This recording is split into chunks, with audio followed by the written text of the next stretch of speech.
ലജ്ജിക്കുന്ന അധിക്ഷേപ പരാമർശമാണ് ഗതാഗത മന്ത്രി CP John ഇന്ന് നടത്തിയത്.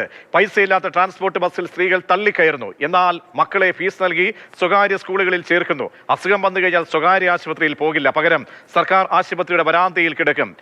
കേരള ബസ് ട്രാൻസ്പോർട്ട് അസോസിയേഷൻ സംസ്ഥാന സമ്മേളനത്തിലാണ് മന്ത്രി വിവാദ പ്രസ്താവന നടത്തിയത്. വാക്കുകൾ ഒന്നുകൂടി. എനിക്ക് മനസ്സിലാവാത്തൊരു ബിഹേവിയർ എന്താന്ന് പറഞ്ഞാൽ, ഈ ബസ്സിന് കാശില്ലാത്ത സ്ത്രീ സ്വകാര്യ സ്കൂളിലേക്ക് കുട്ടികളെ വിടുകയാണ് അല്ലേ? ഗവൺമെൻറ് സ്കൂളിൽ സീറ്റ് ഒഴിഞ്ഞു കിടക്കുക. ഗവൺമെൻറ് സ്കൂളിലേക്ക് ഇപ്പോഴും കുട്ടികളെ വിടുന്നതിന് പകരം ഫീസ് കൊടുക്കേണ്ടാത്ത പ്രൈവറ്റിൽ പോലും വിടാതെ ഇവിടെ വിടുന്നത് ഫീസ് കൊടുക്കേണ്ട സ്കൂളിലേക്ക് വിടുന്നു അല്ലേ? ആശുപത്രിയുടെ കാര്യം വരുമ്പോൾ ഇതേ സ്ത്രീ തൻ്റെ അച്ഛനെയും ഭർത്താവിനെയും കൊണ്ട് വരാന്തയിൽ കിടക്കുകയാണ് ഗവൺമെൻറ് ആശുപത്രി. ഈ മൂന്ന് കാര്യങ്ങൾ, പൊതുജനാരോഗ്യം, പൊതുഗതാഗതം, പൊതുവിദ്യാഭ്യാസം, കേരളത്തിലെ ജനങ്ങളുടെ ബിഹേവിയർ, അവരുടെ പെരുമാറ്റം എന്നെ അതിശയിപ്പിക്കുകയാണ്. ബസ് വന്നാൽ കാശ് കുറഞ്ഞ ട്രാൻസ്പോർട്ടിൽ തള്ളിക്കയറുന്നു. എന്നാൽ തൊട്ടപ്പുറത്ത് കുട്ടിയെ ചേർക്കുന്നത് ഫീസ് കൊടുക്കുന്ന സ്കൂളിലാണ്. അസുഖം വന്നാൽ പ്രൈവറ്റ് ആശുപത്രി പോകാൻ പേടിയാണ്, കാരണം അവിടെ കൊടുക്കാൻ പൈസയില്ല. പക്ഷേ പ്രിയദർശിനി വന്നപ്പോൾ നിങ്ങളുടെ ബസ് വിട്ട് മറ്റ് പ്രിയദർശിനി കാത്തു നിന്ന് തിരക്കി ആളുകൾ പോകുന്നതിൻ്റെ കാരണം നിങ്ങളോടുള്ള വിരോധം കൊണ്ടോ എന്നോടുള്ള സ്നേഹം കൊണ്ടോ അല്ല, മറിച്ച് നമ്മുടെ നാട്ടിലെ കുടുംബിനികൾക്ക് കയ്യിൽ കാശില്ലാത്തത് കൊണ്ടാണ് എന്ന യാഥാർത്ഥ്യമാണ് ഞങ്ങൾ പഠിക്കുന്നത്. അതേസമയം വിവാദ പരാമർശത്തിൽ വീണ്ടും ഉറച്ച് മന്ത്രിയുടെ പ്രതികരണവും പിന്നാലെ വന്നു. പറഞ്ഞതിൽ ഉറച്ചു നിൽക്കുകയാണ്. സ്ത്രീകളുടെ ദാരിദ്ര്യത്തെക്കുറിച്ചാണ് താൻ പറയുന്നത് എന്നാണ് ഉരുണ്ട് കളിക്കുന്നത്. തന്റെ വാക്കുകൾ വിവാദമാക്കുന്നതിൽ ബുദ്ധിമുട്ടില്ല എന്നും CP ജോൺ പറഞ്ഞു. എന്തിനാണ് അവർ മറ്റൊരു സ്കൂളിലേക്ക് തള്ളിക്കയറാൻ നോക്കുന്നത്? അവർക്കുണ്ടായ ദാരിദ്ര്യത്തെ മറികടക്കാൻ ഒരു മെച്ചപ്പെട്ട വിദ്യാഭ്യാസം കൊടുക്കണമെന്നുള്ള ഒരു ആസ്പിറേഷനാണ്. അപ്പോൾ ഇവിടുത്തെ വർക്കിംഗ് ക്ലാസിൻ്റെ ആസ്പിറേഷൻ മനസ്സിലാക്കുന്നതിൽ ഞാനടക്കമുള്ള രാഷ്ട്രീയ നേതൃത്വം പരാജയപ്പെട്ടു എന്ന സ്വയം വിമർശനമാണ് ഞാൻ നടത്തിയത്. അത് വ്യാഖ്യാനിക്കട്ടെ, വിവാദങ്ങളാവട്ടെ, ഞാൻ ഈ പറഞ്ഞതിൽ ഉറച്ചു നിൽക്കുന്നു. ഇപ്പോഴും എൻ്റെ മനസ്സിലുള്ളതും ഞങ്ങളുടെ എല്ലാവരുടെയും മനസ്സിലുള്ളതും ഈ മൂന്ന് രംഗത്തും പൊതുജനാരോഗ്യം, പൊതുഗതാഗതം, പൊതുവിദ്യാഭ്യാസം, ഇത് മെച്ചപ്പെടുത്തുന്നതിലേക്ക് കേരളം ഉണരണം എന്ന് ഞാൻ വീണ്ടും സ്റ്റേറ്റ് ചെയ്യുന്നു. അതിന് വിവാദമാക്കേണ്ടവർക്കാക്കാം, യാതൊരു പരാതിയില്ല. പൊതുജനാരോഗ്യം അവകാശമാണ്, പൊതുവിദ്യാഭ്യാസം അവകാശമാണ്, മെച്ചപ്പെട്ട പൊതുവിദ്യാഭ്യാസം, സൗജന്യമായ യാത്ര അവകാശമാണ്. ആ അവകാശം ഞങ്ങൾ കൊടുത്തു. അത് ഞങ്ങൾ കൊടുത്തു എന്ന് പറഞ്ഞാൽ രാഹുൽ ഗാന്ധിയാണ് പറഞ്ഞത് അല്ലേ? കേരളത്തിലെ രാഷ്ട്രീയ പാർട്ടികൾ, ഞാനടക്കം എൻ്റെ രാഷ്ട്രീയ പാർട്ടി പറഞ്ഞില്ലല്ലോ സൗജന്യമാക്കാൻ. അപ്പോൾ ഒരു സ്വയം വിമർശനമാണ് ഞാൻ ചെയ്തത്. പക്ഷേ അതാണ് ആ ഡിഫറൻസ് ആണ് ഞാൻ പറഞ്ഞത്. സർക്കാർ ആശുപത്രിയിൽ പോകാതിരിക്കാൻ മാർഗമില്ല, അവർക്ക് പൈസയില്ല സാധാരണക്കാർക്ക്. അപ്പോൾ എങ്ങനെയെങ്കിലും കുട്ടികളെയെങ്കിലും അവർ ട്യൂഷൻ കൊടുത്തെങ്കിലും കുട്ടികൾക്ക് ഞങ്ങളെപ്പോലെ ഇതുപോലെ ബുദ്ധിമുട്ട് വരരുതെന്നുള്ള ഒരു ആസ്പിറേഷൻ അവർക്കുണ്ട്. ഇതിൽ കൂടുതൽ എനിക്ക് പറയാനില്ല. അപ്പോൾ ഇവരൊക്കെ നമ്മെ ഭരിക്കുന്നതിൽ അങ്ങേയറ്റം അപമാനം തന്നെ രേഖപ്പെടുത്തിക്കൊണ്ട് അപലപിച്ചുകൊണ്ട് നമുക്ക് തുടങ്ങാം. PK ശ്രീമതി അല്പസമയത്തിനകം മുതിർന്ന CPM നേതാവ് തത്സമയം ചേരും. T Gopinath bus owners association പ്രതിനിധി നമ്മോടൊപ്പമുണ്ട്. കോൺഗ്രസ് പ്രതിനിധികൾ ടെലിഫോൺ ലൈനിൽ പ്രതീക്ഷിക്കുന്നുണ്ട്. ശ്രീ T ഗോപിനാഥ്, ഇന്ന് ട്രാൻസ്പോർട്ട് ബസ്സുമായി ബന്ധപ്പെട്ട ഒരു അസോസിയേഷന്റെ പരിപാടിയിലാണ് മന്ത്രിയുടെ ഈ പ്രതികരണം നടത്തുന്നത്. അങ്ങ് മുഴുവനായും മന്ത്രിയുടെ പ്രതികരണം കേട്ടുവെങ്കിൽ അത് അനുകൂലിക്കുന്നുണ്ടോ ശ്രീ T ഗോപിനാഥ്? അല്ല, ഞാനിപ്പോ ഈ മന്ത്രിയുടെ പ്രസ്താവനയെ അനുകൂലിക്കാനോ പ്രതികൂലിക്കാനോ ഞാനില്ല. പക്ഷെ മന്ത്രി പറഞ്ഞത് ഒരു യാഥാർത്ഥ്യമാണ് എന്ന് പറയാതിരിക്കാൻ കഴിയില്ല.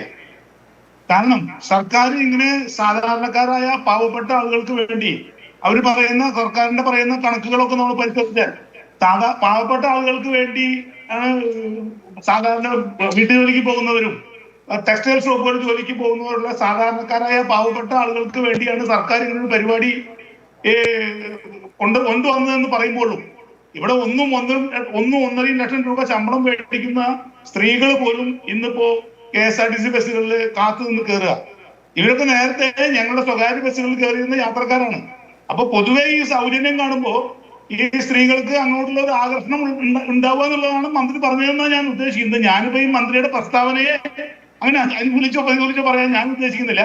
എന്തായാലും ഇത്തരം കാര്യങ്ങൾ നടത്തുമ്പോൾ ഇത്തരം കാര്യങ്ങളൊക്കെ ഉണ്ടാവുമെന്ന് മന്ത്രി കണക്കൂട്ടിയില്ല, ഗവൺമെന്റ് കണക്കൂട്ടിയില്ല എന്നുള്ള കാര്യം പറയാതിരിക്കാൻ കഴിയില്ല. കാരണം ഇത്രയും വലിയ സ്വപ്ന പദ്ധതി എന്ന് പറഞ്ഞ് പ്രഖ്യാപിക്കുമ്പോൾ ഇത് ഉണ്ടാക്കാൻ പോകുന്ന ഭവിഷ്യത്തിനെ കുറിച്ച് ഒരു അല്പം പോലും ചിന്തിച്ചില്ല എന്ന് ഞങ്ങൾ ഈ സന്ദർഭത്തിൽ പറയാണ്. അതായത് ഈ 10 വർഷം ഭരണത്തില്ലാതിരുന്ന ഒരു പാർട്ടിയാണ്. 18 അടവിടും പയറ്റി നോക്കി പല വാഗ്ദാനങ്ങളും നൽകിയാണ് ഇപ്പോൾ അധികാരത്തിൽ വന്നത്. അതിൽ പലതും ഉൾട്ടയാണ്, ബൂമറാങ്ങാണ്, തിരിച്ചു വരികയാണ്. അപ്പോൾ ഈ ബോധ്യമൊക്കെ ഉണ്ടായിരുന്നെങ്കിൽ അയ്യോ ഇവരുടെയൊക്കെ വീട്ടിന്റെ വാതിൽക്ക് പോയി അയ്യോ ഞങ്ങൾക്ക് സൗജന്യം തരണേ എന്ന് പറഞ്ഞ് ആരും ഇരുന്നിട്ടൊന്നും അല്ല. വോട്ട് ബാങ്ക് കണ്ട് വോട്ട് കണ്ണ് വെച്ച് സ്ത്രീകളുടെ വോട്ടാകുമ്പോൾ പറഞ്ഞാൽ കിട്ടുമല്ലോ എന്ന് പറഞ്ഞ് ഇപ്പോൾ നൈസായിട്ട് തടി ഊരുകയാണ്. അത് ശരിയാണോ? അന്നേ ആലോചിക്കണമായിരുന്നു ഇങ്ങനെയുള്ള ഒരു മേഖല ഉണ്ടായിരുന്നു എന്ന്. അന്ന് ശ്രീ ടി ഗോപിനാഥ് ഉൾപ്പെടെയുള്ളവർ ഈ സർക്കാർ അധികാരത്തിൽ വന്നതിന് ശേഷവും അതിന് മുമ്പുമൊക്കെ നിങ്ങളുടെ ഈ അവസ്ഥ പോയി ചൂണ്ടിക്കാണിച്ചതല്ലേ ഇവരെ. ഇപ്പോൾ ഇങ്ങനെ കൊട്ടിഘോഷിച്ചൊരു പദ്ധതി വരുമ്പോൾ അതിന്റെ ഇമ്പാക്റ്റിനെ കുറിച്ച് ആലോചിക്കണമായിരുന്നു. അത് ആലോചിക്കാതെ ഇപ്പൊ വന്ന് ഇങ്ങനെ മെഴുകിയിട്ട് കാര്യമില്ല. തീർച്ചയായും ആ കാര്യം തന്നെ നമുക്ക് പറയാനുള്ളത്. ഇത് നേരത്തെ ഈ ഉണ്ടാകാൻ പോകുന്ന വിഷയങ്ങൾ ആൻറ്റിസിപ്പേറ്റ് ചെയ്യാൻ ഗവൺമെന്റിന് കഴിഞ്ഞില്ല എന്നുള്ളത് തന്നെയാണ് നമ്മൾ പറയാൻ ഉദ്ദേശിക്കുന്നത്. ഇവിടെ ഈ സർക്കാർ ഇതുകൊണ്ട് ഉദ്ദേശിക്കുന്ന മറ്റൊരു കാര്യം ഞങ്ങൾക്ക് പറയാതിരിക്കാൻ കഴിയില്ലല്ലോ. ഞങ്ങളിവിടെ ഇൻവെസ്റ്റേഴ്സ് ആണ്, ഞങ്ങളിവിടെ സംരംഭകരാണ്. സംരംഭകർക്ക് വലിയ സഹായങ്ങൾ നൽകുന്നു പറഞ്ഞ് അധികാരത്തിൽ വന്ന ഗവൺമെന്റ് ഇവിടെ 50-55 കോടി രൂപ ഇൻവെസ്റ്റ് ചെയ്തിട്ടുള്ള ഒരു വ്യവസായത്തിനെ അങ്ങനെ തകർത്ത് കളയാണ്. സർക്കാർ ഒരു ക്ഷേമ പദ്ധതി പ്രഖ്യാപിക്കുമ്പോൾ അത് ഈ നാട്ടിലെ ജനങ്ങൾക്ക് ഉണ്ടാകുന്ന ബുദ്ധിമുട്ടുകളും സൗകര്യങ്ങളൊപ്പം തന്നെ ഉണ്ടാകുന്ന ബുദ്ധിമുട്ടുകളും ഇതിൽ ജോലി ചെയ്ത് ജീവിക്കുന്ന 10,000-10,000 തൊഴിലാളികളെയും ഗവൺമെന്റ് മറന്നുള്ള കാര്യം മറക്കാതിരിക്കാൻ കഴിയില്ല.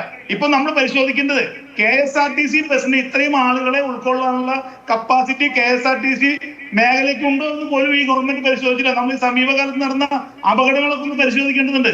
KSRTC ബസ്സുകളുണ്ടോ?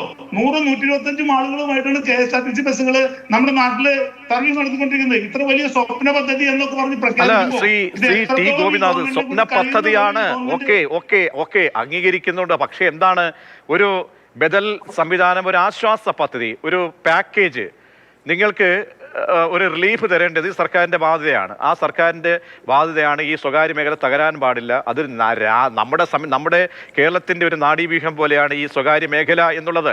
നമുക്കൊരിക്കലും അവരെ മാറ്റി നിർത്താൻ കഴിയില്ല. എത്രയോ കുടുംബത്തിന്റെ ആവലാതികൾ നമ്മൾ ദിനംപ്രതി കേൾക്കുന്നുണ്ട്. പക്ഷേ അത് അവിടെ ആരാണ് അതിന് ഈ ഒരു റെക്ടിഫിക്കേഷൻ ഉണ്ടാക്കേണ്ടത്? ആരാണ്? ഈ സർക്കാരാണ്. സർക്കാർ നിങ്ങൾക്ക് ആശ്വാസ പാക്കേജുകൾ നൽകണം. അല്ലാതെ ഈ പാവപ്പെട്ട സ്ത്രീകളുടെ മേൽ കുതിര കയറുകയല്ല ഈ മന്ത്രി ചെയ്യേണ്ടത്. മന്ത്രിയുടെ കഴിവുകേടാണ്. ഈ മന്ത്രി ഒരർത്ഥത്തിൽ പോലും ആ സ്ഥാനത്തിരിക്കാൻ യോഗ്യനേ അല്ല എന്നുള്ളതാണ്. എന്നൊന്നും പറയാൻ ഞാൻ ആളല്ല.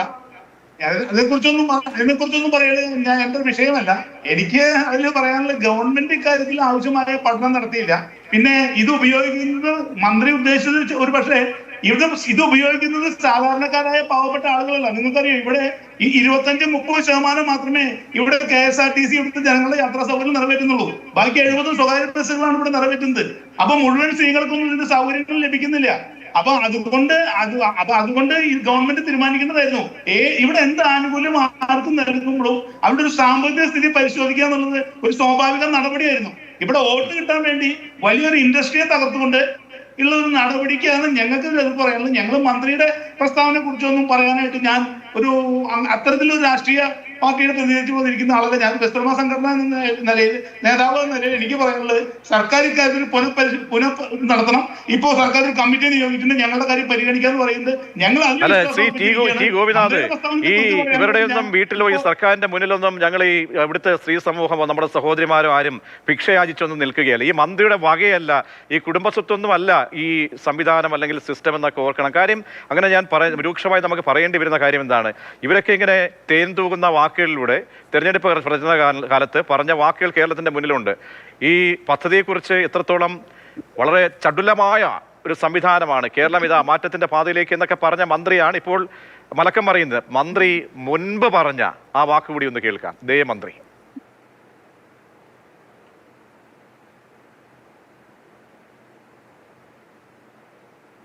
ഞാൻ ഇതിനെ കാണുന്നത് സ്ത്രീകൾക്ക് നൽകുന്ന ഒരു ഔദാര്യമായിട്ടല്ല. സ്ത്രീകൾക്ക് അഭിമാനത്തോടു കൂടി സർക്കാരിൻ്റെ ഒരു വണ്ടിയിൽ യാത്ര ചെയ്യാൻ കഴിയുക, അത് സൗജന്യമല്ല. ഞങ്ങളുടെ സർക്കാർ, ഞങ്ങളുടെ വാഹനം, ഞങ്ങൾ ഇതിലൂടെ യാത്ര ചെയ്യുന്നു. ഞാൻ പറയുന്നു, ഈ പദ്ധതി ഈ സംസ്ഥാനത്തെ സർക്കാരിന് കേരളത്തിലെ സ്ത്രീകളോടുള്ള ആദരവായി നിങ്ങൾ കാണണം. ആദരവാ. സ്ത്രീകളെ ബഹുമാനിക്കാൻ ഒരു സമൂഹം പഠിക്കണമെന്നുള്ളൊരു സന്ദേശം കൂടിയാണ്. ആദരവോടുകൂടി ബഹുമാനത്തോടു കൂടി നമ്മുടെ അമ്മമാരെ, സഹോദരിമാരെ അവരെ കാണണം. ആ ആദരവാണ് ഈ സംസ്ഥാന സർക്കാർ അധികാരത്തിൽ വന്നതിന് ശേഷം പ്രഖ്യാപിച്ച് നടപ്പാക്കുന്ന ആദ്യത്തെ പദ്ധതി കേരളത്തിലെ സ്ത്രീകളോടുള്ള നമ്മുടെ എല്ലാവരുടെയും കേരളത്തിലെ ജനങ്ങളുടെ ആദരവായി കണക്കാക്കണം എന്ന് ഞാൻ ആഗ്രഹിക്കുന്നു. ഇത് മുഖ്യമന്ത്രി പറഞ്ഞതാണ്. പിന്നാലെ നമുക്ക് ഇതേ മന്ത്രി ഇന്ന് ഇങ്ങനെ അധമ വാക്കുകൾ ചൊരിഞ്ഞ മന്ത്രിയുടെ വാക്ക് നമുക്ക് പിന്നീട് കേൾക്കാം. പി കെ ശ്രീമതി ടീച്ചർ നമ്മളോടൊപ്പം തത്സമയം ചേരുന്നു. ടീച്ചറെ, നമ്മൾ ഈ പ്രിയദർശിനി പദ്ധതിയൊക്കെ വരുമ്പോൾ എല്ലാവരും, എനിക്ക് തോന്നുന്നു അന്ന് ഇപ്പോഴത്തെ പ്രതിപക്ഷം പോലും ഒരു എതിർപ്പും പറഞ്ഞില്ല, കൈകൊട്ടി സ്വീകരിച്ചതാണ്. നമ്മുടെ അമ്മമാരാണ്, പെങ്ങന്മാരാണ്, സഹോദരിമാരാണ് എന്ന് ഇതേ മുഖ്യമന്ത്രി ചേർത്ത് വെച്ച്, നെഞ്ചോട് ചേർത്ത് വെച്ച് ഇന്നിപ്പോൾ ഈ വകുപ്പ് മന്ത്രി പുറങ്കാല് കൊണ്ട് തൊഴിക്കുകയാണോ നമ്മുടെ സഹോദരിമാരെ? എത്രത്തോളം അപലപനീയമാണ്. മുൻ മന്ത്രി കൂടിയായ അനുഭവ സമ്പത്ത് ഒരുപാട് ഈ ഭരണപരമായിട്ടുള്ള ഒരു വ്യക്തി എന്ന് കൂടി ഞാൻ അങ്ങയിൽ നിന്നും പ്രതികരണം തേടുകയാണ്.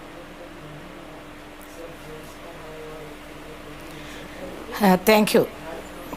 ഈ ഒരു വിഷയം നിങ്ങളെടുത്തത് വളരെ നന്നായി. കാരണം കേരളമാകെ, ഒരുപക്ഷെ കേരളം മാത്രമല്ല, ഈ പദ്ധതി പ്രഖ്യാപിച്ച കോൺഗ്രസിൻ്റെ സമുന്നത നേതാവ് AICCയുടെ പ്രസിഡന്റ് ശ്രീ രാഹുൽ ഗാന്ധിയും ഇക്കാര്യം ശ്രദ്ധിക്കും എന്നാണ് ഞാൻ വിചാരിക്കുന്നത്. നിങ്ങൾ ഇപ്പോൾ ഉപയോഗിച്ച ഒരു വാക്കാണ് അതിൽ ഏറ്റവും ആപ്റ്റായിട്ടുള്ളത്. അത് ഒരു ഗവൺമെൻറ് വളരെ ഏറെ അഭിമാനത്തോടു കൂടി ഞങ്ങൾ കേരളത്തിലെ സ്ത്രീകൾക്ക് വേണ്ടി നടപ്പിലാക്കുകയാണ് എന്ന് പറഞ്ഞു കൊണ്ടുവന്ന ആ പദ്ധതി ഇനി നടപ്പിലാക്കാൻ അവർക്ക് മനസ്സില്ലേ എന്ന് തോന്നത്തക്ക വിധത്തിലുള്ള പരാമർശം നടത്തിയപ്പോൾ നിങ്ങൾ പറഞ്ഞത് മലക്കം മറിച്ചൽ എന്നാണ്. ഇതൊരു മലക്കം മറിച്ചലാണോ എന്ന് തീർച്ചയായിട്ടും കേരളത്തിലുള്ള നല്ലൊരു ശതമാനം ആളുകളും ശങ്കിക്കും.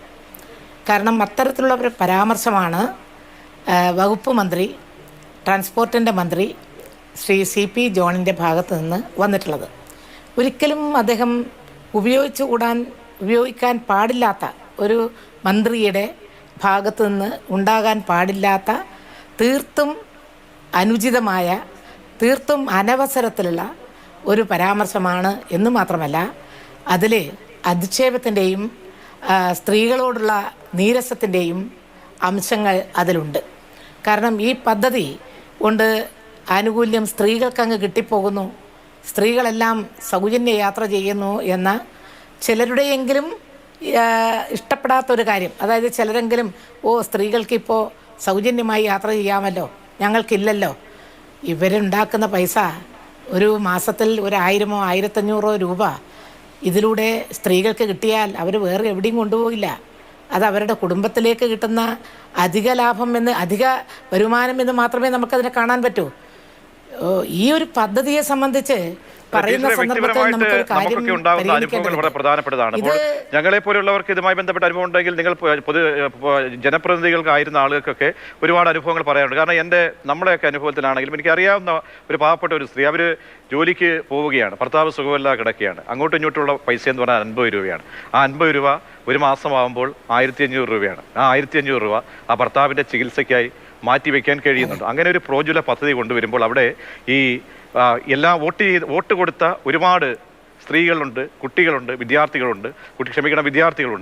അപ്പോൾ ഇവരൊക്കെ ഉണ്ട്. കോൺഗ്രസ് പാർട്ടിക്കാർ പോലും ഇടിച്ചാണ് ഈ ബസ്സുകളിലേക്ക് ശരാശരി പ്രവർത്തകരൊക്കെ, വനിതാ പ്രവർത്തകർ ഇടിച്ചു കയറുന്നത്. അപ്പോൾ അവരെ ആകെ ഒരു നോക്കിക്കഴിഞ്ഞാൽ ശരാശരി സമൂഹത്തെ മുഴുവൻ അപമാനിച്ചിരിക്കുകയാണ് ഈ മന്ത്രി. യാതൊരു സംശയവുമില്ല. കാരണം തെരഞ്ഞെടുപ്പിന് മുൻപ് ഇത് പ്രഖ്യാപിച്ചത് AICCയുടെ പ്രസിഡന്റ് ശ്രീ രാഹുൽ ഗാന്ധിയാണല്ലോ. അദ്ദേഹം വളരെ അഭിമാനത്തോടുകൂടി നെഞ്ചു വിരിച്ചാണ് പറഞ്ഞത്, ഞങ്ങൾ കേരളത്തിലൊരു പുതിയ പദ്ധതി സ്ത്രീകൾക്ക് വേണ്ടി കൊണ്ടുവരികയാണ്. കേരളത്തിലെ എല്ലാ സ്ത്രീകൾക്കും, അത് 15 വയസ്സിന് ശേഷമുള്ള എല്ലാ പെൺകുട്ടികൾക്കും സ്ത്രീകൾക്കും ഇനി സൗജന്യ യാത്രയാണ് ഞങ്ങൾ നൽകാൻ പോകുന്നത്. അത് ഈ കേരളത്തിലെ സർവമാന കുടുംബത്തെയും ഒരുപോലെ നന്നായിട്ട് സഹായിക്കുന്ന ഒരു പദ്ധതിയാണ് എന്ന് പറഞ്ഞു വന്ന ഉടനെ ആദ്യത്തെ ക്യാബിനറ്റിൽ വെച്ച് തന്നെ ഈ തീരുമാനം പ്രഖ്യാപിച്ചു എന്ന് മാത്രമല്ല, ഇപ്പോൾ നേരത്തെ പറഞ്ഞതുപോലെ നമ്മുടെ കേരളത്തിൻ്റെ ബഹുമാന്യനായ മുഖ്യമന്ത്രി ശ്രീ വി ഡി സതീശൻ പറഞ്ഞത് ഇത് ഔദാര്യമല്ല, ഇത് കേരളത്തിലെ സ്ത്രീകളുടെ അവകാശമാണ്. അത് 100% ശരിയാണ്. കാരണം ഒരു ഗവൺമെൻറ് തെരഞ്ഞെടുപ്പിന് മുൻപ് പ്രഖ്യാപിക്കുകയും ആ പ്രഖ്യാപനത്തിൻ്റെ അടിസ്ഥാനത്തിൽ ലക്ഷക്കണക്കിന് വരുന്ന സ്ത്രീകളുടെ വോട്ട് വാങ്ങുകയും ചെയ്തതിന് ശേഷം അധികാരത്തിൽ വന്നാൽ ആദ്യം നടപ്പിലാക്കുക എന്നത് ഒരു ജനാധിപത്യ പാർട്ടിയുടെയും ഗവൺമെൻറ്റെയും ഉത്തരവാദിത്വമാണ്. ആ ഉത്തരവാദിത്വം അവർ നിർവഹിച്ചു. പക്ഷേ നിർവഹിച്ചു കഴിഞ്ഞ് 2 മാസം കഴിയുന്നതിന് മുൻപ് ഈ പദ്ധതിയെ സംബന്ധിച്ച് വീണ്ടും വിചാരമില്ലാതെ തീർത്തും ഔചിത്യമില്ലാതെ ഈ പരാമർശം നടത്തുക എന്നത് എന്തടിസ്ഥാനത്തിലാണ്? എന്താണ് അതിൻ്റെ പിന്നിൽ? അതിൻ്റെ പിന്നിൽ അദ്ദേഹത്തെ ആ രൂപത്തെ ചിന്തിപ്പിച്ച, പറയാൻ പ്രേരിപ്പിച്ച കാര്യങ്ങൾ എന്താണ് എന്നുള്ളത് നമുക്ക് സംശയമുണ്ട്. ഈ ഒരു പദ്ധതിയെ സംബന്ധിച്ച് ഇപ്പം വലിയ വേവലാതിയാണോ? എന്തിനാണ് സ്ത്രീകൾ തിരക്ക് കൂട്ടുമല്ലോ? സ്ത്രീകൾ സൗജന്യ യാത്ര എന്ന് പറയുമ്പോൾ അവർ ഏത് സ്ത്രീയാണ് തിരക്ക് കൂട്ടാത്തത്? സർക്കാർ ജീവനക്കാർ തിരക്ക് കൂട്ടൂലേ? എല്ലാവരും. അതിൽ കേരളത്തിലെ ഏതെങ്കിലും ഒരു വിഭാഗത്തിൽപ്പെട്ടവർക്കാണ് എന്ന് പറഞ്ഞിട്ടുണ്ടോ? കോൺഗ്രസ് ഇക്കാര്യത്തിൽ എങ്ങനെ പ്രതികരിക്കാനുണ്ട് എന്നുള്ളതാണ് വളരെ പ്രധാനപ്പെട്ട കാര്യമാണ്. കോൺഗ്രസ് വക്താവ് ടീച്ചർ മടങ്ങിയെത്താം. കോൺഗ്രസ് വക്താവ് Shri V R Anoop telephone ലൈനിൽ ചേരുന്നുണ്ട്. Shri V R Anoop, CP ജോണിന്റെ ഇന്നത്തെ ഈ വാചകങ്ങൾ, പരാമർശങ്ങൾ സംസ്ഥാന സർക്കാർ ഓൺ ചെയ്യുന്നുണ്ടോ, കോൺഗ്രസ് ഓൺ ചെയ്യുന്നുണ്ടോ? ജോൺ ഏത് സാഹചര്യത്തിലാണ് അത്തരമൊരു പ്രസ്താവന നടത്തിയത് എന്ന് അറിയില്ല. അത് പല രീതിയിലും വ്യാഖ്യാനിക്കപ്പെട്ടിട്ടുണ്ട്. പക്ഷേ അദ്ദേഹം തന്നെ അതിന്റെ ഒരു വിശദീകരണം ഏറ്റവും അവസാനം നൽകിയിട്ടുണ്ട്. അദ്ദേഹം പറഞ്ഞത് കേരളത്തിൽ പൊതുഗതാഗതം, പൊതുവിദ്യാഭ്യാസം, പൊതുജനാരോഗ്യം ഇത് 3ഉം ബന്ധപ്പെടുത്തി പറഞ്ഞൊരു പ്രസ്താവനയാണെന്നാണ് അദ്ദേഹം പറഞ്ഞത്.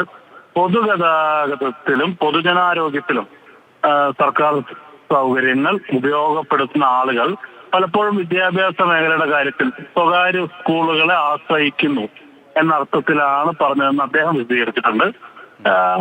അർത്ഥത്തിൽ ശ്രീ വി ആർ അനൂപ്, നമ്മൾ ഒരാൾ പറയുമ്പോൾ പറയുന്നതിനോട് വാക്കുകളോട് നീതി പുലർത്താൻ കഴിയുന്നുണ്ടെങ്കിൽ മാത്രമേ വാക്കുകൾ അടിക്കാവൂ. അവിടെ ഈ പറയുന്ന CP ജോണിൻ്റെയോ ആരെങ്കിലും മക്കളെ ഈ പറഞ്ഞതുപോലെ ഇത് വിദ്യാലയങ്ങളിൽ അയച്ചിട്ടുണ്ടോ? ഈ പൊതുജന ആരോഗ്യം അല്ലെ പൊതുവിദ്യാഭ്യാസ മേഖലയിൽ അയച്ചിട്ടുണ്ടോ? ഈ കണ്ണാടി സ്വന്തം മുഖത്തോടു കൂടി ഇങ്ങനെ തിരിച്ചു വെക്കണം. ഇവരൊക്കെ ഈ പറയുന്ന ആളുകളൊക്കെ എന്തേ അങ്ങനെ ചെയ്തിരുന്നെങ്കിൽ നമ്മുടെ സർക്കാർ സ്കൂളുകളൊക്കെ എത്രത്തോളം മേന്മയും കുട്ടികളെ കൊണ്ട് തിരക്കോടുകൂടി നല്ല നിലയിൽ പോകുമായിരുന്നില്ലേ? ഈ പറയുന്നതിനൊരു യുക്തി വേണമല്ലോ. ബഹുമാന്യനായ CP ജോണിന്റെ മക്കൾ ഏത് വിദ്യാലയത്തിലാണ് പഠിച്ചതെന്ന് വ്യക്തികളായി എനിക്കറിയില്ല. എനിക്ക് അദ്ദേഹത്തിന്റെ മകൾ JNU എന്നൊക്കെ പഠിച്ചവരെ എനിക്കറിയാം. സ്കൂളിംഗ് എവിടെ ആയിരുന്നതിനെ കുറിച്ച് എനിക്കറിയില്ല. അതുകൊണ്ട് തന്നെ അതിനെക്കുറിച്ച് ഞാൻ പ്രതികരിക്കുന്നില്ല. പക്ഷെ അദ്ദേഹം അവസാനം പറഞ്ഞൊരു കാര്യം, കേരളത്തിലെ സാധാരണക്കാർ ഈ പറയുന്ന വിദ്യാഭ്യാസത്തിന് കൊടുക്കുന്ന വലിയൊരു പ്രാധാന്യത്തെ കുറിച്ചാണ് ഞാൻ പറയാൻ ഉദ്ദേശിച്ചതെന്നാണ് അദ്ദേഹം അവസാനം വ്യക്തമാക്കിയിരിക്കുന്നത്. അല്ല ശ്രീ വി ആർ അനൂപ്, അപ്പോഴും അദ്ദേഹം ഉറച്ചു നിൽക്കുന്നു, ഞാൻ വാക്കുകളിൽ ഉറച്ചു നിൽക്കുന്നു എന്ന് പറയുന്നു. ഇത്രയും വിവാദമായ സ്ഥിതിക്കാണ് ഇത് സ്ത്രീ സമൂഹത്തിന്റെ മുഴുവൻ എല്ലാ മേഖലയിൽ നിന്നുള്ള പ്രതികരണം, വിമർശനങ്ങൾ വന്ന മുറയ്ക്കാണ് അദ്ദേഹം അല്പം ഇങ്ങനെ കിടന്ന് മെഴുകി, നമ്മൾ പറയല്ലോ ഇങ്ങനെ ഉരുണ്ട മാതിരി, ആ രീതിയിൽ അദ്ദേഹത്തിന്റെ പ്രതികരണം വരുന്നത്. ഞാൻ ചോദിക്കുന്നത്, സർക്കാരിന് ഇക്കാര്യത്തിൽ അഭിപ്രായം എന്താണ്? ഇതിൽ മാപ്പ് പറയേണ്ട ഒരു വിഷയമല്ലേ മന്ത്രി? തീർച്ചയായും മാപ്പ് പറയേണ്ടതല്ലേ? കേരളത്തെ സ്ത്രീ സമൂഹത്തോട് മാപ്പ് പറയേണ്ടതല്ലേ? തീർച്ചയായും അദ്ദേഹം തന്നെ അവസാനം പറഞ്ഞു, ഇതൊരു ഉദാരതയായോ ഔദാര്യമായോ കാണേണ്ടതില്ല, അത് സ്ത്രീകളുടെ അവകാശമാണ് എന്ന് അദ്ദേഹം തന്നെ അവസാനം വിശദീകരിച്ചു. തീർച്ചയായും കോൺഗ്രസിന്റെ നിലപാടും സർക്കാരിന്റെ നിലപാട് ഇക്കാര്യത്തിൽ ഇതൊരു അവകാശമാണ് എന്നുള്ളത് തന്നെയാണ്. ഇതൊരു റൈറ്റ് ബേസ്ഡ് അപ്രോച്ചാണ്. ഏതെങ്കിലും ഔദാര്യ സ്ത്രീകൾക്ക് കൊടുക്കുന്നു എന്നല്ല, മറിച്ച് സ്ത്രീകളുടെ ക്രയശക്തിയും സ്ത്രീകളുടെ പുറത്തേക്കുള്ള അവരുടെ മൊബിലിറ്റിയും കൂട്ടാൻ എന്നുള്ള തരത്തിൽ ആവിഷ്കരിച്ചൊരു പദ്ധതി തന്നെയാണ് സർക്കാർ ഇതിനെ കാണുന്നത്. ശരി, വളരെയധികം നന്ദി. എന്തായാലും ഇനി ശ്രദ്ധിക്കും പ്രസംഗിക്കുമ്പോൾ എന്ന ഒരു പ്രതികരണം അദ്ദേഹം നടത്തിയിട്ടുണ്ട്, അതുകൂടി ഒന്ന് കേൾക്കാം. സ്ത്രീകളെ അധിക്ഷേപിക്കുന്നതാണ് എന്ന് പറഞ്ഞത് പറയാനുള്ളവരുടെ സ്വാതന്ത്ര്യത്തെ ഞാൻ ചോദ്യം ചെയ്യുന്നില്ല. പക്ഷേ എന്നെ സംബന്ധിച്ചിടത്തോളം ഞാൻ അവരോടൊപ്പം നിൽക്കുന്ന ഒരാളാണ് എന്ന് നിങ്ങൾക്കറിയാമോ ഇല്ലയോ എന്നുള്ളത് എൻ്റെ പ്രശ്നമല്ല. അങ്ങനെയാണ്. ഇനി അതിൻ്റെ കൂടെ തന്നെയാണുള്ളത് പ്രിയദർശിനിയുടെ വമ്പിച്ച വിജയം. ആ വമ്പിച്ച വിജയവുമായിട്ട് ഞങ്ങൾ മുന്നോട്ട് പോകും. ഞാൻ പറഞ്ഞതിൻ്റെ മൊത്തം സ്പിരിറ്റ്, കേരളത്തിൽ ഒരു 35-40% ആളുകൾ അതീവ ദുഃഖം, ഈ സാമ്പത്തികമായിട്ടുള്ള ഡിപ്രൈവേഷൻ, ഇല്ലായ്മകളുള്ളവരാണ്. അവരതിനെ മറികടക്കാൻ പലതരത്തിലുള്ള പരിശ്രമങ്ങൾ നടത്തിക്കൊണ്ടിരിക്കുകയാണ്. ആ പരിശ്രമങ്ങളിൽ ഒരു ഗൗരവമായ ഇടപെടലായിരുന്നു പ്രിയദർശിനി. ഇപ്പം ഞാനിതിൽ പഠിച്ചൊരു കാര്യം, എല്ലാ ദിവസവും ഒരു ലേണിംഗ് ഡേ ആണല്ലോ, പ്രസംഗിക്കുമ്പോൾ വളരെ ശ്രദ്ധിക്കണം. ഞാൻ തെറ്റായ പരാമർശം നടത്തിയിട്ടില്ല. എൻ്റെ ലക്ഷ്യമാണല്ലോ പ്രധാനം. അതിൽ ഞാനിനി ഒരു കാര്യം ലേണിംഗ് ഉണ്ട്. നമ്മൾ പ്രസംഗിക്കുമ്പോൾ വളരെ കൂളായിട്ട് പണ്ടത്തെ പോലെ പ്രസംഗിക്കരുത്. എല്ലാവരും നോക്കിക്കൊണ്ടിരിക്കുകയാണ്. അതുകൊണ്ട് എല്ലാവരും CP ജോണിനെ ഇത്രയും വെയിറ്റ് അല്ലേ? തീർച്ചയായിട്ടും ഫോർ മീ അതൊരു പഠനമാണ്, എനിക്കൊരു പഠനമാണ്. അതുകൊണ്ട് ഞാൻ ശ്രദ്ധിക്കാം. ശരി, ഇപ്പോൾ വരുന്ന പ്രതികരണത്തിൽ അല്പം സംയമനമുണ്ട്, ബോധമുദിച്ചതായി തോന്നുന്നുണ്ട്. പ്രതികരണത്തിലേക്ക് PK ശ്രീമതിയുടെയും ഒപ്പം ടി ഗോപിനാഥിന്റെയും പ്രതികരണത്തിലേക്ക് വരാം. ചർച്ചയുടെ അവസാന ഘട്ടത്തിലേക്ക് PK ശ്രീമതി ടീച്ചർ, ഇപ്പോൾ CP ജോണിന്റെ ഒടുവിലത്തെ പ്രതികരണം കേട്ടുവല്ലോ. അദ്ദേഹത്തിന് ഖേദമുണ്ട്, അദ്ദേഹം ശ്രദ്ധിക്കാമെന്ന് പറയുന്നത് പൊതുപ്രവർത്തകരാണ്. മാത്രമല്ല കമ്മ്യൂണിസ്റ്റ് മൂല്യമുള്ള, അതിന്റെ പാരമ്പര്യമുള്ള ഒരു വ്യക്തി കൂടിയാണ് അദ്ദേഹം. അപ്പോൾ അദ്ദേഹത്തിന്റെ ഭാഗത്തു നിന്നും ഈ വെൽഫെയറുകളെ ഇങ്ങനെ അപമാനിക്കാൻ പാടുള്ളതല്ല. അവസാനത്തെ കമന്റ്. അത് ഞാനും കേട്ടു. അത്രയും നല്ലത്. കാരണം തെറ്റ് അറിയാതെ പറ്റിയതാണെങ്കിൽ ശരി, പക്ഷേ ഇതിൻ്റെ പിന്നിൽ വേറെ ഏതെങ്കിലും തരത്തിൽ കുറേശ്ശെയായിട്ട് ഈ പദ്ധതിയെ ഇല്ലാതാക്കാനുള്ള വല്ല ആലോചനയും ഉണ്ടോ എന്ന് തോന്നിപ്പിക്കുന്ന വിധത്തിലാണ് അദ്ദേഹം പറഞ്ഞത്. കാരണം സ്ത്രീകളിങ്ങനെ ഇടിച്ചു കയറുന്നു, അവർ എന്തോ സ്ത്രീകൾ ഇതിനു വേണ്ടി ദാഹിച്ച് നടക്കുകയല്ല. അവർ തിരഞ്ഞെടുപ്പിന് മുൻപ് ഈ ഒരു ആനുകൂല്യം പ്രഖ്യാപിച്ചപ്പോൾ അത് കേട്ട് ആകർഷിക്കപ്പെട്ടിട്ടുണ്ട്. അവർ അവരുടെ വിലയേറിയ വോട്ട് കൊടുത്തിട്ടുണ്ട്. അങ്ങനെ കിട്ടിയിട്ടുള്ള വോട്ടിൻ്റെ ഫലമായിട്ടാണ് UDF ജയിച്ചത്. ജയിച്ചു കഴിഞ്ഞു, അവർ നടപ്പിലാക്കുന്ന സന്ദർഭത്തിൽ ഏതൊരു പദ്ധതിയെ സംബന്ധിച്ചും തീർച്ചയായിട്ടും കൂലങ്കഷമായ പരിശോധനക്കും ചർച്ചക്കും വിധേയമാക്കിയിട്ടുണ്ടാവും. ഇതിന് പണം ആവശ്യമുണ്ടെന്ന് അവർക്കറിയാത്തതല്ല. അപ്പോൾ കേരളത്തിലെ സ്ത്രീകൾ ആരെന്ന് നോക്കരുത്. ഏത് സ്ത്രീ കയറിയാലും അവർക്ക് ആ സൗജന്യ യാത്ര ചെയ്യാൻ ലഭിക്കാനുള്ള അർഹത അവർക്കുണ്ട്. കാരണം അവരുടെ വോട്ട് നൽകി അധികാരത്തിലേറിയ ഗവൺമെൻറ് നടപ്പിലാക്കിയിട്ടുള്ള ഒരു പദ്ധതി എന്നുള്ള നിലയിൽ ആ പദ്ധതിയുടെ അവകാശം, ആ പദ്ധതിയുടെ ഗുണഭോക്താവായിട്ട് കേരളത്തിലെ ഓരോ സ്ത്രീയും മാറുന്നുണ്ട്. അതിൽ നിന്ന് പിന്നോട്ട് പോകാൻ അവർക്ക് കഴിയില്ല. അങ്ങനെ പിന്നോട്ട് പോകേണ്ടി വരും എന്ന് ധരിപ്പിക്കുന്ന ആ പരാമർശം സാധാരണ നമ്മൾ പറയാറുണ്ട്, പാലം കടക്കുന്നവരെ നാരായണ നാരായണ പിന്നെ കൂരായണ എന്ന് പറയുന്നത് പോലെ ആകരുത്. ഈ പദ്ധതി കുറേ കൂടി ഫലപ്രദമായി, കുറേ കൂടി സ്ത്രീകൾക്ക് സൗകര്യം ലഭിക്കത്തക്ക വിധത്തിൽ അത് വിപുലപ്പെടുത്തുകയാണ് വേണ്ടത്. എങ്കിൽ മാത്രമേ വാഗ്ദാനങ്ങൾ പാലിക്കപ്പെടുന്നുള്ളൂ. വാഗ്ദാനങ്ങൾ ലംഘിക്കുക എളുപ്പമാണ്, പക്ഷെ വാഗ്ദാനങ്ങൾ പാലിക്കുക എന്നത് നല്ല രീതിയിലുള്ള ശ്രമകരമായൊരു ദൗത്യമാണ്. ആ ദൗത്യം ഏറ്റെടുക്കാനുള്ള ഉത്തരവാദിത്വം മന്ത്രിമാർ കാണിക്കണം. ഈ 2 മാസത്തിനുള്ളിൽ ഒട്ടനവധി തവണ പല മന്ത്രിമാരുടെയും ഭാഗത്തു നിന്ന് അനവസരത്തിൽ വളരെയധികം ജനങ്ങൾക്കിടയിൽ അസംതൃപ്തി ഉണ്ടാക്കുന്ന വിധത്തിലുള്ള പരാമർശങ്ങളും പ്രസ്താവനകളും വന്നുകൊണ്ടിരിക്കുന്നുണ്ട്. വലിയ ഭൂരിപക്ഷത്തിന് വിജയിച്ചവരല്ലേ. എന്നിട്ട് എന്തായി? ഏറ്റവും വലിയ പ്രതിഷേധം സ്ത്രീകൾക്കിടയിൽ ഉണ്ടായത് എന്താണെന്നറിയോ? 4 മാസം അവർക്ക് കിട്ടിക്കൊണ്ടിരുന്ന ആ സ്ത്രീ സുരക്ഷാ പെൻഷൻ, LDF സർക്കാർ നടപ്പിലാക്കിയിട്ടുള്ള ആ പെൻഷൻ ഇപ്പോൾ അവർക്ക് കിട്ടുന്നില്ല. അതെന്തിനാണ് മുടക്കിയത്? ഏതെങ്കിലും ഒരു ഗവൺമെൻറ് കൊണ്ടുവന്ന ഏറ്റവും ക്ഷേമ പദ്ധതി, ആ ക്ഷേമ പദ്ധതി മറ്റൊരു ഗവൺമെൻറ് വന്നാൽ തകർക്കുകയല്ല വേണ്ടത്, അത് കുറേ കൂടി വിപുലപ്പെടുത്തുകയും പുഷ്ടിപ്പെടുത്തുകയുമാണ് ചെയ്യേണ്ടത്. ഈ ഒരു സൗജന്യ യാത്ര ഇനി വരുന്ന ഗവൺമെൻറ് തള്ളിക്കളയാൻ പറ്റില്ല. അത് കുറേ കൂടി നന്നാക്കുകയാണ് വേണ്ടത്.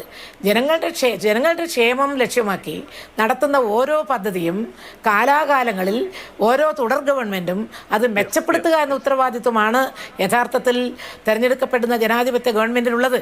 അതിൽ നിന്ന് പുറകോട്ട് പോകുന്ന ഒരു സമീപനം UDF എടുക്കുന്നുണ്ടെങ്കിൽ അത് ശരിയല്ല. ഈ ഒരു കാര്യത്തിലും പലർക്കും പെട്ടെന്നുള്ള സംശയം തോന്നി. CP ജോൺ, നമ്മുടെ ബഹുമാന്യനായ മന്ത്രി പറഞ്ഞിട്ടുള്ള പരാമർശം ഇത് ഒരു പിറകോട്ട് പോകാനാണോ അതോ ഒരു മലക്കം മറിച്ചിലാണോ എന്നെല്ലാം തോന്നിക്കുന്ന വിധത്തിൽ ആ പരാമർശം വന്നിട്ടുണ്ട്. അത് അദ്ദേഹം തിരുത്തി പറഞ്ഞാൽ തീർച്ചയായിട്ടും അത് കേരളത്തിലെ ജനങ്ങൾക്ക് മനസ്സിലാകും. തിരുത്തി പറയണം.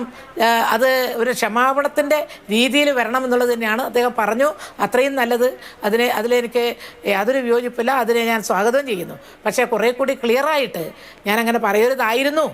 അത് ഞങ്ങൾ നടപ്പാക്കുന്ന പദ്ധതി ആ പദ്ധതിയെ താൻ തന്നെ ഒരു മോശമായി ചിത്രീകരിക്കുക വഴി അതൊരു അധിക്ഷേപാർഹമായിട്ടുള്ള രീതിയിലായത്. അധിക്ഷേപം യഥാർത്ഥത്തിൽ സമൂഹത്തിൻ്റെ അല്ല, സ്ത്രീകൾക്കെതിരെയാണ്.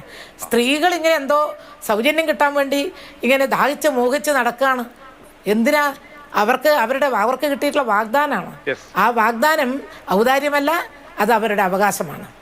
തീർച്ചയായും ശ്രീ ടി ഗോപിനാഥ്, അപ്പോൾ നിങ്ങളുടെ പ്രശ്നങ്ങൾക്ക് ഇടയിലാണ് അതുകൂടെ മനസ്സിൽ വെച്ചിരി നിങ്ങളെ കൂടി ഒന്ന് പുകഴ്ത്താനോ അല്ലെങ്കിൽ നിങ്ങളെ കൂടി നിങ്ങൾക്കൊരു ആശ്വാസമാകട്ടെ വാക്കുകളിലൂടെ എങ്കിലും എന്നൊക്കെ രീതിയിലാണോ ഇനി ഇതിനെ അവഹേളിച്ചതെന്ന് അറിയില്ല. എന്തായാലും നിങ്ങളുടെ പ്രശ്നങ്ങൾ അതാത് രീതിയിൽ ഈ സർക്കാരിന് പരിഹാരം ഉണ്ടാക്കുകയും വേണം. അതിനുള്ള ശ്രമം കൂടി എങ്ങനെയാണ് തേടുന്നത്? ചുരുക്കം വാക്കുകളിൽ പറഞ്ഞ് അവസാനിപ്പിക്കാം.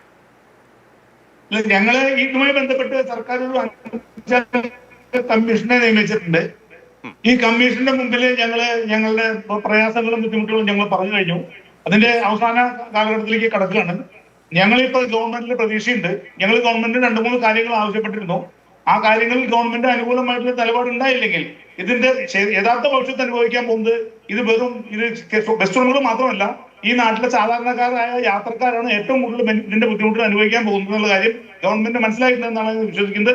അത് തന്നെയായിരിക്കും സർക്കാരിന്റെ വാക്കുകളിൽ നിന്ന് ഇത്തരത്തിലുള്ള പ്രയോഗങ്ങൾ വരാൻ ഇടയായതെന്നും ഞങ്ങൾ സംശയിക്കുന്നു.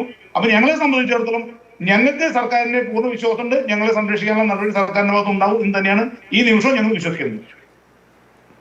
ശരി, ശ്രീ വി ആർ അനൂപ്, എന്തായാലും കാര്യങ്ങൾ കോംപ്രമൈസ് ആക്കി എന്ന് തോന്നുന്നുണ്ടോ? കാരണം മാപ്പിലൂടെ തീർന്നോ? മാപ്പ് പറഞ്ഞിട്ടില്ല, ശ്രദ്ധക്കുറവുണ്ടായി എന്ന് പറഞ്ഞിട്ടുണ്ട്. അദ്ദേഹം തന്നെ കാര്യങ്ങൾ വിശദീകരിക്കുകയും ഇപ്പൊ ഈ ചർച്ചയിൽ തന്നെ PK ശ്രീമതി ടീച്ചറെ പോലെ ഒരു സീനിയർ നേതാവ് അതിനെ സ്വാഗതം ചെയ്യുകയും ചെയ്തു. അത് ഈ പറയുന്ന പക്ഷെ അതിന് ശ്രീമതി ടീച്ചർ പറഞ്ഞൊരു കാര്യത്തോട് എനിക്ക് വിയോജിക്കാനുള്ളത്, ഇതിനെ ഏതെങ്കിലും തരത്തിൽ പദ്ധതി ഉപേക്ഷിക്കുന്നതിന്റെ ഭാഗമായൊന്നും കാണേണ്ടതില്ല. ഈ പദ്ധതിയുമായി തന്നെ UDF സർക്കാർ മുന്നോട്ട് പോകും. അത് UDFന്റെ രാഷ്ട്രീയ നിലപാടാണ്. സവിശേഷമായി കോൺഗ്രസ് പാർട്ടിയെ സംബന്ധിച്ച് അത് രാഹുൽ ഗാന്ധി പ്രഖ്യാപിച്ചൊരു പദ്ധതിയാണ്. അത് നടപ്പിലാക്കാൻ ഞങ്ങൾ പ്രതിജ്ഞാബദ്ധമാണ്. ഇത് ഈ പ്രസ്താവന നടത്തിയ മന്ത്രി തന്നെ അതിന്റെ വിശദീകരണവും അതിന്റെ സാഹചര്യവും പറഞ്ഞു. അതിനകത്ത് അദ്ദേഹം ഖേദവും പ്രകടിപ്പിച്ചു. ആ അർത്ഥത്തിൽ ആ വിവാദം അവസാനിപ്പിക്കേണ്ടതാണ് എന്നാണ് എനിക്ക് അഭ്യർത്ഥിക്കാനുള്ളത്. യെസ്, വളരെയധികം നന്ദി Shri V R Anoop. PK Shrimati T Gopinath ഈ ചർച്ചയിൽ പങ്കെടുത്ത് നിലപാടുകൾ അറിയിച്ചതിന്. അപ്പോൾ നമ്മൾ വാക്കുകൾ പ്രയോഗിക്കുമ്പോൾ ഒരു ഭരണാധികാരിയാണ്, പഴയതുപോലെ ഒരു രാഷ്ട്രീയക്കാരനല്ല. പഴയതുപോലെ ആണെങ്കിൽ ഇങ്ങനെയൊന്നും പറയാൻ പാടില്ല. അപ്പോൾ ഈ ഒരു സ്ഥാനത്തേക്ക് എത്തുമ്പോൾ, പ്രത്യേകിച്ച് ഈ വകുപ്പിന്റെ മന്ത്രിയായിരിക്കുമ്പോൾ കുറച്ചുകൂടി ഉത്തരവാദിത്തത്തോടു കൂടി വാക്കുകൾ പ്രയോഗിക്കണം, പബ്ലിക്കിനിടയിൽ വരുമ്പോഴൊക്കെ തന്നെ.